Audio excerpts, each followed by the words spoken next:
Triangular law of vector addition. पिछली class में हमने इसका एक डिस्कशन देख लिया था, ठीक है। हमने पिछली क्लास में क्या देखा था कि ट्रायंगुलर लॉ, ठीक है, if there are two vectors like this and these two vectors they are acting on two different bodies, ठीक है, वन डिफरेंट बॉडी। सो एक बॉडी पे दो पे ट्रायंगल पे, तो अपन ने एक पर्टिकुलर वेक्टर को पैरेलली शिफ्ट किया, ये पैरेलली शिफ्ट किया, ठीक है। आप बता रहे हैं कि भाई जब मैं पैरेलल शिफ्टिंग कर देता हूं वेक्टर की, इसको उठा के यहां कर दिया, तो वेक्टर में कोई चेंज नहीं है, वेक्टर में कोई चेंज नहीं आया, और ये इतना ही, ठीक है। और यहाँ से एक स्टेटमेंट बनाया कि भाई अगर कोई भी दो वेक्टर ट्रायंगल की दो रिजल्टेंट होती है, तो ये देखो, ये एक साइड, ये दूसरी साइड, तो थर्ड साइड क्या हो जाएगी, ये हो जाएगी, ठीक है। If two vectors are resembling resultant and this is the result. So ये चीज ध्यान रखनी है कि triangular law of vector addition के अनुसार दो वेक्टर्स थे, एक बॉडी पे लग रहे हैं, क्या रहा है, देखो इसका यहाँ पर हेड है बी वेक्टर का, वहां पर tail of a vector shift किया है। जैसे ही मैं ए को शिफ्ट करता हूं तो ये ट्रायंगल की दो एडजेसेंट साइड्स दिखाने लगता है। If these two after head on tail approach are resembling, the third side of the triangle will show the resultant, then the third side of the triangle will show the resultant। तो यहाँ पर जो बड़ा वाला जो side निकल के आ रहा है, ये रिजल्टेंट शो करते हैं। आपको इस चीज का ध्यान रखना। चलिए, ये तो बात हो गई कि स्टेटमेंट क्या होता है, किस तरीके से हम triangular law of vector addition को पढ़ते हैं, कैसे किया जाता है, ठीक है। डेरिवेशन की बात करें, आइए ध्यान से।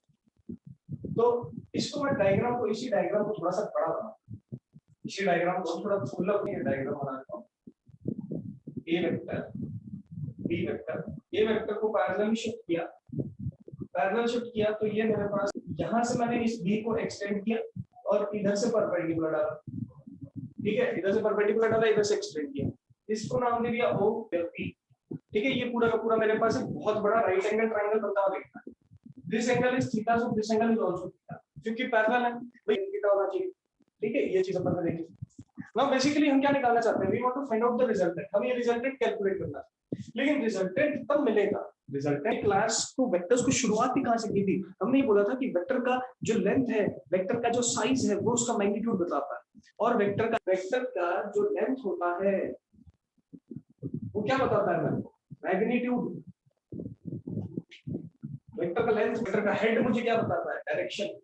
तो अगर मुझे इस रिजल्टेंट की वैल्यू का कैलकुलेट करना है, तो इसकी लेंथ को कैलकुलेट करना पड़ेगा, ठीक है। इस रिजल्टेंट की value order to calculate the length, और अगर मुझे लेंथ कैलकुलेट करनी है तो क्या करेंगे, बड़े से ट्रायंगल में, इन ट्रायंगल OPA, ये OP और A, इस ट्रायंगल A का square is equal to base का स्क्वायर प्लस परपेंडिकुलर स्क्वायर। ये क्या बना, पाइथागोरस थ्योरम से रिलेशन आया। अब मैं ओपी को देखो, यहाँ पर क्या लिख सकता हूँ, ये ओपी को मैं दो लाइन सेगमेंट्स में ब्रेक कर सकता हूँ। ओपी को नेक्स्ट लाइन में दूंगा ओए का square is equal to OB plus BP का होल स्क्वायर प्लस एपी का स्क्वायर। ये मैंने ब्रेक कर दिया, इसको ब्रेक कर डाला, ठीक है, इसको ब्रेक कर दिया, दो लाइन सेगमेंट्स में ब्रेक कर दिया। अब हम क्या करेंगे, अब ये छोटे वाले ट्रायंगल में चलेंगे, ठीक है, इस छोटे वाले ट्रायंगल में चलेंगे। यहाँ लिख रहा हूँ इन ट्रायंगल में, एबीपी ट्रायंगल में,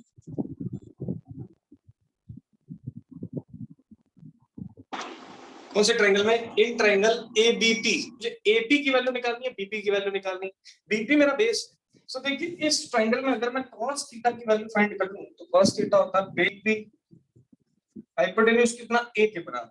सो यहां से बीपी की वैल्यू आ गई a cos थीटा, ये आ गई मेरे पास बीपी की वैल्यू। चलिए, ट्रायंगल में एपी की वैल्यू निकालनी है, तो मैं इसी ट्रायंगल में क्या करता हूं, sin थीटा की वैल्यू निकालता हूं। sin थीटा है परपेंडिकुलर अपॉन हाइपोटेन्यूज, तो परपेंडिकुलर है AP, हाइपोटेन्यूज है A, ठीक है। मेरे को BP निकल गया, मेरे को AP निकल गया, मैं BP की वैल्यू पुट कर सकता हूँ, AP की वैल्यू पुट कर सकता हूँ, मैं OB की वैल्यू पुट कर सकता हूँ। सुन किया, देखो OA क्या है, रिजल्टेंट, OB क्या है, B के बराबर, BP क्या है, BP क्या है, तो ये मेरा BP, और BP की वैल्यू cos थीटा निकाल ली है, तो ये लो A cos थीटा। ये लो बेटा, ध्यान से समझिए, जब भी रिजल्टेंट निकालना है तो सबसे पहला रूल जो हमने यूज किया, that is triangular law of vector addition. Triangle shift किया, फिर यहाँ पर दो साइड्स ऑफ ट्रायंगल दिखाई, third side of the triangle is resultant, ठीक है। This is the parallelogram law, triangular law. अब इसका पूरा डेरिवेशन कर दिया, ठीक है। डेरिवेशन कर रहे हैं तो अपन को यहाँ पर एक वैल्यू मिलती है which is BP and AP. तो ये बीपी और एपी अपन ने ए के टर्म्स में यहाँ पर कैलकुलेट किए, बट और बताओ इस पॉइंट तक सबको क्लियर हो रहा है कि नहीं? इस पॉइंट तक सबको क्लियर है कि नहीं? हैंड रेज करके बताइए। Yes everyone fast.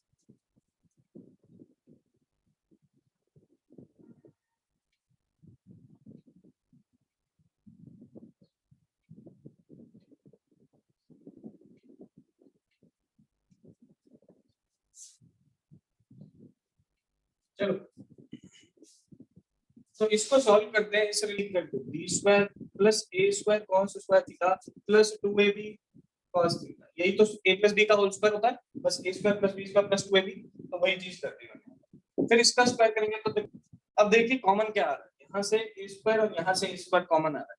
कॉमन आ रहा है तो we can write r square is equal to a square common अंदर 50 प्लस b स्क्वायर, यहाँ पर लिखेंगे plus 2ab cos। Now sin square theta plus cos square theta होता है 1। तो ये r is equal to under root of a square plus b square plus 2ab cos theta and this is the final का resultant निकालना पड़े। दो vectors का resultant निकालना पड़े तो आप उन दोनों वेक्टर्स का सबसे बीच में एंगल देखिए, दोनों के बीच का एंगल कितना, a square plus 2b square plus 2ab cos theta वाले फॉर्मूले में अपन ने इनकी वैल्यूज को पुट करना है। पुट करते ही मेरे पास आंसर निकल आएगा। ये एकमात्र फॉर्मूला है हमारे पास, इससे हम किसी भी दो वेक्टर्स का रिजल्टेंट या फाइनल इफेक्ट क्या रहने वाला है कैलकुलेट कर सकते हैं। नहीं, यहाँ पर हम हमेशा दो ही वेक्टर्स को एक साथ सॉल्व कर पाएंगे, उससे ज्यादा वेक्टर्स को इसके साथ इस फॉर्मूले के यूज से एक साथ कैलकुलेट नहीं कर सकते। That this formula is applicable for two vectors to calculate their resultant. ठीक है, ए और बी दिख रहा है। अगर एक दो या दो से ज्यादा वेक्टर्स होंगे तो दो किया, फिर दो को किया, फिर दो को किया, फिर दो को किया, सो ऑन करके अपन ने सारे वेक्टर्स को रिजॉल्व कर दिया। इस तरीके से किया जाता है। ठीक है, इस चीज का ध्यान रखिए। चलिए बताइए सबको ये चीज निकलता है। Is it clear to everyone और नॉट? Raise your hands.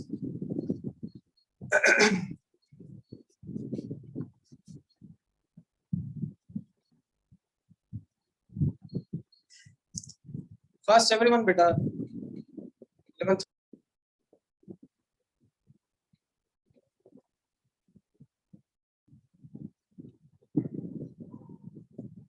आप लोग अपने इमीडिएट सीनियर्स से देखिए, आप लोग अपने इमीडिएट सीनियर से बात करिए। होता क्या है जो, और उनसे देखिए कि उन्होंने जो 11th क्लास को अपनी बर्बाद किया है तो क्या उनको 12th समझ में आ रही है कि नहीं आ रही। अब उनसे पूछिए एक बार, ठीक है, आपको पता चलेगा। बिल्कुल पढ़ते नहीं थे, अब बोर्ड क्लास में आते ही उनकी हालत टाइट हो चुकी है एकदम। ठीक है, यही 11th क्लास का बेस है जो, ठीक है। एंड बहुत सारे बच्चे ऐसे थे, बहुत सारे बच्चे क्लास में ऐसे थे कि सर हम तो कोचिंग जाते हैं वहां से पढ़ लेंगे। एंड ऐसे ऐसे बच्चे जो टॉपर्स बच्चे हैं, they are also not scoring. School में कराया जा रहा है उसको बहुत अच्छे से ध्यान दीजिए। अदरवाइज कोचिंग सेंटर्स क्या होते हैं, शुरुआत में 2-3 महीने तो बहुत धीरे धीरे पढ़ाएंगे, बहुत अच्छा अच्छा पढ़ाएंगे और उसकी कब कोर्स कंप्लीट होगा। ठीक है, हर साल बच्चों के साथ यही होता है। जो क्लास चल रही है अपनी, उस क्लास को बहुत अच्छे से आप करते रहिए। ठीक है, जो क्लास अपने बैठा करो, जो क्वेश्चंस पूछता हूँ उसका आंसर दिया करो। ठीक है, इस चीज का ध्यान रखें। और अगर आपको इस चीज का आइडिया नहीं है तो you can talk to your, उनका एक्सपीरियंस देखिए कि 11th का एक्सपीरियंस क्या रहा है, वहां से तुम्हें पता चलेगा। ठीक है, चलिए सो अगर कोई अपन से पूछे कि दो vector square plus B square plus 2ab cos theta, ठीक है, a square plus B square plus 2ab cos theta, ये फॉर्मूले में a square plus B square plus 2ab ये दिया जाएगा। लेकिन ये जो चीज निकली ये तो लेंथ निकली, दैट मींस मैग्नीट्यूड निकला।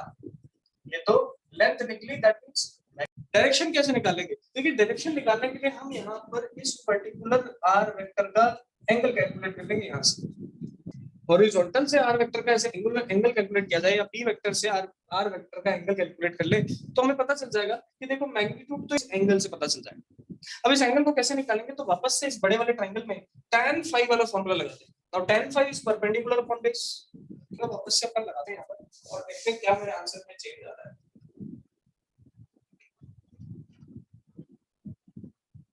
ठीक है, क्या मेरे आंसर में चेंज आ रहा है, let us talk about.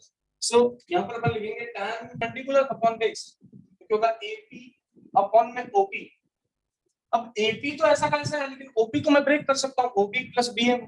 So AP तो मैंने ऐसा वैसा रहने दिया, बट OP को और इक्वेट कर दिया किससे, ये लो tan phi से। सही है, इक्वेट कर दिया किससे, tan phi से। अब AP की वैल्यू अगर देखें तो इस time theta only, and OB हमें पता है B के बराबर है, तो B के बराबर, और BP कितना है, B 1 cos थीटा। सो यहाँ से tan phi के लिए फॉर्मूला की वैल्यू पुट की थी, sin थीटा की वैल्यू पुट की, फिर B की वैल्यू पुट की, फिर cos थीटा की वैल्यू पुट की, जब सभी की वैल्यूज आप यहाँ पे पुट करते हो और मान लीजिए कि वैल्यू आ जाए √3, तो देन इस तरीके से हम यहाँ पर एंगल को भी कैलकुलेट करेंगे। मतलब पहला वाला जो फॉर्मूला है वो तो हमें मैग्नीट्यूड दे रहा है, ठीक है, लेंथ के बारे में आइडिया दे रहा है, ठीक है, लेकिन जो दूसरे एंगल के बारे में बता, ये जो रिजल्टेंट है, ये जो रिजल्टेंट आपने पिछले फॉर्मूले से कैलकुलेट किया, ये कितने एंगल पे एक्ट कर रहा है। अगर आपको ये पता चलता है दैट मींस यू हैव, तो आपको मिल गई डायरेक्शन और इधर से आपको मिल गया magnitude, and this is the way to calculate the रखना है। तो ये याद, फिर ये याद, फटाफट इसको नोट डाउन करिए रफ कॉपी में, और फिर उसके बाद जैसे जैसे नोट डाउन करते रहेंगे हैंड रेज कर दो, ताकि फिर इसके बाद कुछ एक क्वेश्चंस कर लूंगा। फटाफट नोट डाउन करो और हैंड रेज करो।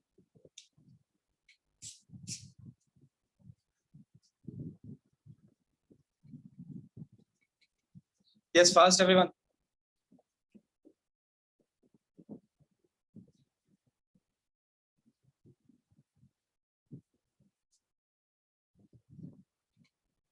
चलिए इसी पे बेस्ड कुछ क्वेश्चंस कर रहा हूं, आइए देखिए।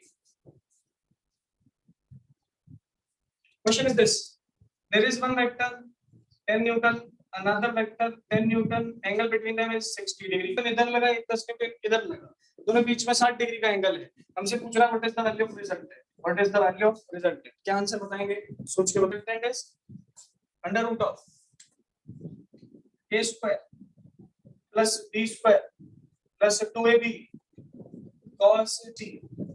Now we will put the formula a square 100, b square भी 100, c square ये देखो 2 ऐसा कैसा, ab 100 अंडर रूट 300, 10 यहाँ से बाहर आ जाएगा तो ये बनेगा 10 √3 न्यूटन, ये आ गया वाला। और इसका रिजल्टेंट कहाँ है, करता हूं वेक्टर होगा जिसका वैल्यू कितना 10 √3 न्यूटन, और ये यहाँ से कितने एंगल पे होगा 30 डिग्री पे।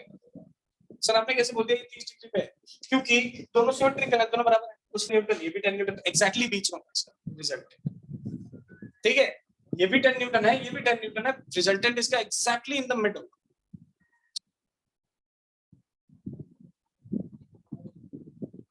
चलिए एक और क्वेश्चन करते हैं, let us do one more question, answer आप लोग बताएंगे।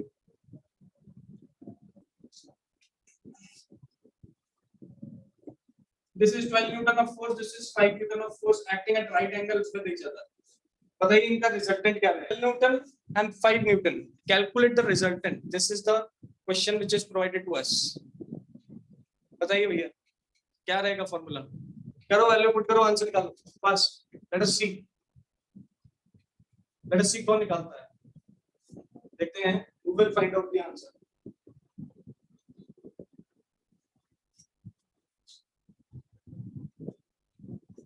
Okay Bhavna, sir 13 newton.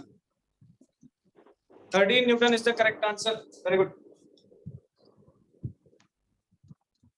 13 is the correct answer. We can say d का square मतलब 25 plus 2ab. So 2 into 12 into 25 into cos 90.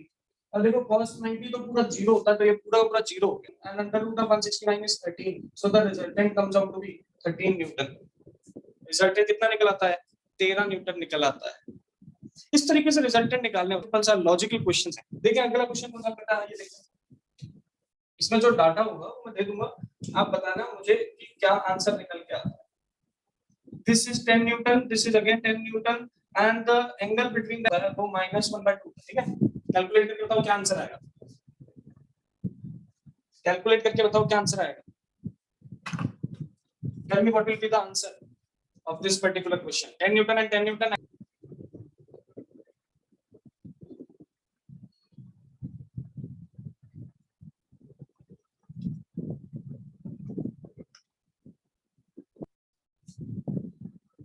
Newton and 10 Newton acting at 120 degree from each other. Yes, अपेक्षा तमनिया बताइए। -10√3. My answer cannot be negative. Under root से answer कभी भी negative नहीं आता, positive ही आता है।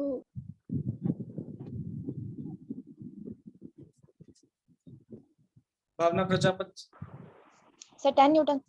10 न्यूटन आ रहा है, बिल्कुल सही बात है, 10 न्यूटन is the correct answer.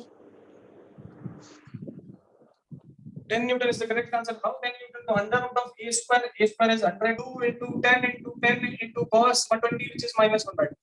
So this becomes 2 से 2 cancel. Next time में solve करोगे ये बनेगा 100 plus 100 minus 100 becomes under root 100. और we can say 10 Newton. इसका मतलब इसका रिजल्टेंट यहाँ कहीं पे होगा. This will be the resultant and this will be equal to 10 Newton. ठीक है, 120 डिग्री डाला जाता है डिफरेंट क्वेश्चंस में. कुछ नहीं है, ये फॉर्मूला आपको याद होना चाहिए. r is equal to under root of a square plus b square plus 2ab cos. आइए एक क्वेश्चन और करते हैं इस पे. अच्छा क्वेश्चन. रिजल्टेंट के ये दो ही फॉर्मूले हैं. अगर आपको ये दो फॉर्मूले याद है तो रिजल्टेंट कोई भी सवाल हो जाए अपन गलत नहीं करेंगे. आइए, in ratio 3:5 have resultant 28 units when inclined with on another. ठीक है, दो वेक्टर हैं जिनका रेशियो 3:5 है, उनका रिजल्ट का एंगल बनाते हैं. Find the two vectors. Find the two vectors. Last question करेंगे आज का. बढ़िया क्वेश्चन है, देखिए ध्यान से. सॉल्यूशन. तो a अपॉन b की वैल्यू कितनी रखी है? 3:5. तो 3:5 यहां से अगर मैं k वैल्यू कंसीडर कर लूं, k कांस्टेंट. ठीक है, ये अपन को गिवन डाटा है. क्वेश्चन में बोल रहा है दोनों का रेशियो जो है 3:5 है, तो a upon b is equal to 3/5. So we can say a is equal to 3k and b is 28 और एंगल कितना 60. So theta is equal to 60 and resultant is equal to 28. अब उठा के रिजल्टेंट वाले फॉर्मूले में ये सारी वैल्यूज पुट कर देना है. ये देखिए, a square plus b square plus 2ab cos theta. ठीक है, इन सारी वैल्यूज को पुट किया. a स्क्वायर की जगह a स्क्वायर रखा तो देखा k स्क्वायर, फिर 2ab तो 30k स्क्वायर एंड cos 60 1/2. इसको इस तरफ देखा तो 28 है मेरे पास, रिजल्टेंट की वैल्यू 28 दे रखी. 9 + 25 this is equal to 28. Under root 49 को अपन लिख सकते हैं 7k is equal to 28 equal to 4. And k की वैल्यू अगर मैं यहां पुट करूं तो a की वैल्यू आ जाएगी 12 और b की वैल्यू आ जाएगी 20. अब देखो क्वेश्चन क्या कह रहा है. क्वेश्चन 3:5 था, हमने a को 3k मान लिया, b को 5k मान लिया. k की वैल्यू अब कैलकुलेट करनी पड़ेगी. उसको कैलकुलेट करने के लिए क्वेश्चन में दे रखा है कि एंगल 60 है और resultant b square plus 2ab cos theta. a square की जगह हमने 3k का स्क्वायर किया 9k स्क्वायर, b स्क्वायर की जगह हमने 5k का स्क्वायर किया 25k स्क्वायर और 2ab cos थीटा की जगह हमने लिखा 2 into मल्टीप्लाई किया बना 30k स्क्वायर और मल्टीप्लाई बाय cos 60. सो हां, ये इससे कैंसिल होगा, बनेगा 15k स्क्वायर. इन तीनों को ऐड करेंगे बनेगा 49k स्क्वायर. यहां से अभी 4 को उठाएंगे, यहां वापस पुट कर देंगे a और b में, आंसर क्या आ जाएगा 12 and 20. So this is the way to solve this type of questions. But ये लॉजिकल सवाल है. ठीक है, ऐसे सवाल तो हम 10th क्लास में भी करते थे, बस यहाँ पर उसको रिजल्टेंट का नाम दे दिया. ठीक है, रेशियो प्रोपोर्शंस का ही तो सवाल है. वैल्यू निकाली k की, वापस पुट कर दिया, आंसर आके. बताइए किसी बच्चे को कोई भी डाउट है इससे related? If there is any doubt so raise your hands. Yes, if there is any doubt, okay, no problem. If it is clear to everyone, very good, बहुत बढ़िया. चलिए, so अब यहाँ पर हमारा रिजल्टेंट वाला पोर्शन जो है खत्म होता है. अब दो और लॉ होते हैं, पॉलीगॉन लॉ. तो कल अपन पैरेललोग्राम एंड पॉलीगॉन लॉ को पढ़ के कंपोनेंट ऑफ वेक्टर्स और प्रोडक्ट ऑफ वेक्टर्स की तरफ चलेंगे, जो कि इस आधा चैप्टर अपन वेक्टर्स कर चुके हैं. कोर्स रिवाइज कर लेना है, सारा कोर्स पढ़ लेना है. आप बस रेगुलर रहिए क्लास में. एंड दो students who are coming late in the class, try to get early, try to get up early. Routine को सेट करिए. This is 11th class, this is not 10th class. ठीक है, ये 11th में आ गए हो आप. कोर्स इंक्रीज हो चुका है, ड्रास्टिक चेंज हो चुका है. और 11th अगर वीक रह गई तो 12th ज्यादा वीक हो जाती है. इस चीज का ध्यान रखें. ठीक है, 11th पे फोकस ज्यादा रखना 12th से. अगर 11th अच्छी रहेगी तो बोर्ड्स में ऑटोमेटिक नंबर अच्छे आएंगे. ठीक है, इस चीज का ध्यान. कोई डाउट हो, इवनिंग 6 to 7 के बीच में आप कॉल करके मुझसे पूछ सकते हो. Okay, if there is any doubt. यहाँ पर अपना रिजल्टेंट टॉपिक होता है खत्म.